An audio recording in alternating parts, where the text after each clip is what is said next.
Well, I was just actually looking back, and I think it was about 2019 that I began the process. It began with wanting to record a double A-side single, which was Rainy Night in Glastonbury and Waiting for You. And I gave these two songs to a producer to carry out, but for one reason or another that didn't pan out. So I was on the lookout for another producer actually. So I was listening to a good friend of mine, Greg Hancock's new album, and was absolutely bowled over by the production on Greg's album. And I thought, well, this is the producer for me, I think. So I got in touch with George Arnold at Rapunzel Studios, and he took over the production of the album, and indeed the two singles that came out way back now, I think it was 2020. But so that's how it began. I envisaged it as being the two singles that started off the album, and then we're just going to see how it went from there, really.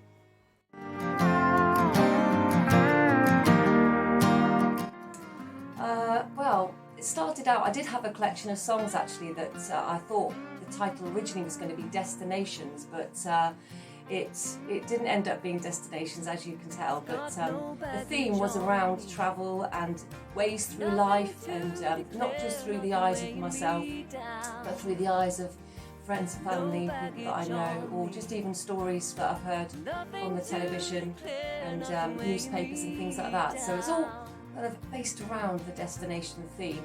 But so I had a basic collection of songs that I knew that I wanted to record.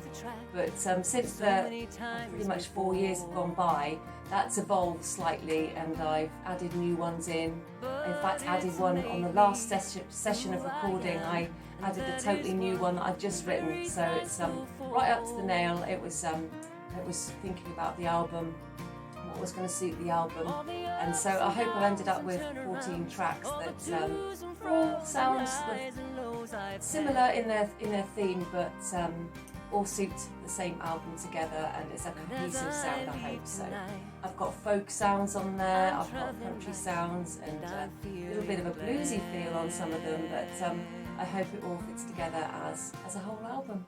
Can you trust a heartbeat? I mean, in fact, I just tried to go where the songs dictated, and it was sort of split between the two, really. There were some country feels on there, and there was also some songs that had more of a folky theme, and so I let the song dictate to me which sound it needs to be on, really. So, of course, I invited some good friends to play on the album as well, which is always a massive treat, and makes it all worthwhile to have people you know in your life included on your piece of work. So I was thrilled with how it all came out.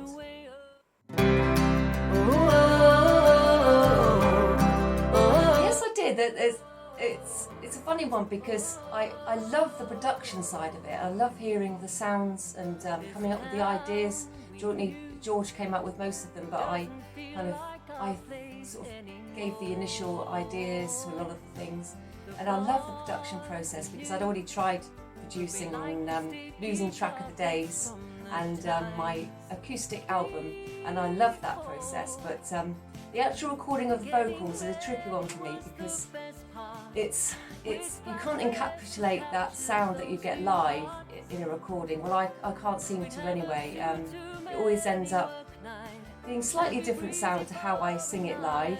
I can't quite get that same sort of lift with my voice as I do live, and so that is always a challenge for me. But to work in Rapunzel Studios was a dream because the location is just absolutely gorgeous, and it lends itself to a feeling of freedom, which is what I felt with the album. And so to stand in the recording booth at Rapunzel Studios was a lovely, lovely place to record, and I've got some lovely memories of that time, and obviously through the 4 years, because it wasn't all done at once. So of course, you know, you book in a recording session and you're never quite sure how your voice is going to be on that day, so it's always that added bit of stress that, you know, you've got to the recording session, because you never quite know what's going to come out of this thing. Sometimes it can be all right, and sometimes it can be really good, sometimes it can be bad. So I've experienced all those feelings through the recording process this time. But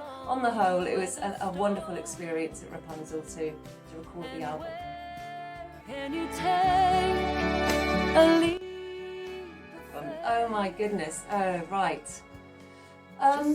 Production-wise, because I'm a very production-led artist, I hear the production in the song when I write, and I can't really change it much. It's once I write the song, it all comes together as a whole, and I pretty much hear what's going to be what I want anyway. I hear the idea that I want coming through the moment that I write it. So I think production-wise, my favourite song would have to be Leap of Faith, because George added more than I thought I was going to have on it, and with his imagination as well that went into the production of the song, it was really more than I could hope for. So I've got to say that one is my favourite really, and the strings on it, Lisa Bowes from Spain, she did an absolutely amazing job. But of course I've got loads of other favourites on the album. Cold Sangria, that was a song that features Sarah Jory, which of course a friend and colleague of the live scene as well, because we go out as Yo and Jory and perform songs together. But Sarah, I felt like on Cold Sangria that we perform more as a duo on that single, and I'm really thrilled with how it came out. That one wasn't quite how I imagined it, because I imagined it more with a Spanish theme, because I always try and echo the song and the lyrics. But it didn't really end up feeling like a Spanish sounding song, but nonetheless I was absolutely thrilled with what Sarah did with her pedal steel on that, and what Lisa did with the strings, and George, how he moulded it all together. So Cold Sangria as well is another favourite of mine on the album.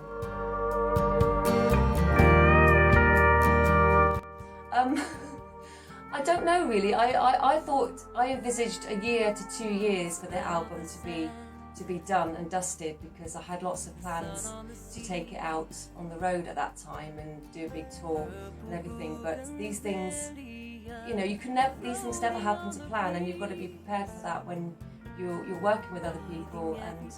And I think sometimes if I had it done that quickly, it wouldn't be the album that it is now, and there wouldn't be probably 3 or 4 or 5 of the songs that are on there wouldn't be on there. So I think you just got to let the process dictate how long it's going to take sometimes, and just go with it.